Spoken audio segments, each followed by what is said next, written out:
clear that the soldiers had been involved in conflict long before I spoke to them and often became involved as children.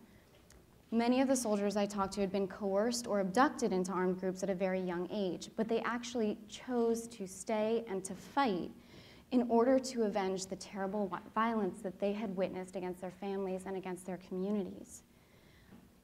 In, I think, what is one of the grandest tragedies of war, many of these same soldiers then became perpetrators of the exact same abuses that had driven them to protect their communities in the first place.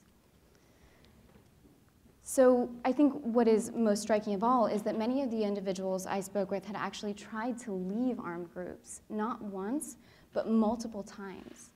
The men I talked to described the cyclical nature of the conflict.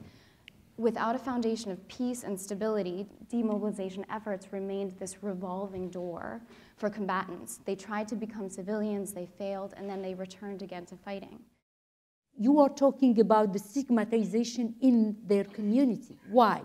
Because some very vicious armed forces or armed groups force the children to go to their community, to rape in public, to kill in public, yes, to cut the link with the community.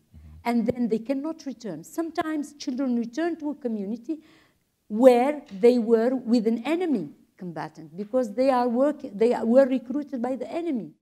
Because I'll guarantee you, I didn't want to leave war because in the environment that I lived in, my security was better when I had the weapon. When I gave it up, I wasn't sure really. You understand what I mean? So if you don't create a sense of security and you expect that I'm going to just succumb to the fact that you say you are the UN or you are the international community, it works to some extent, but to some extent when you're not there at night or when you've gone back to New York, I'm left with a lot of interesting people, put it lightly. So I need to make sure I believe what has been done.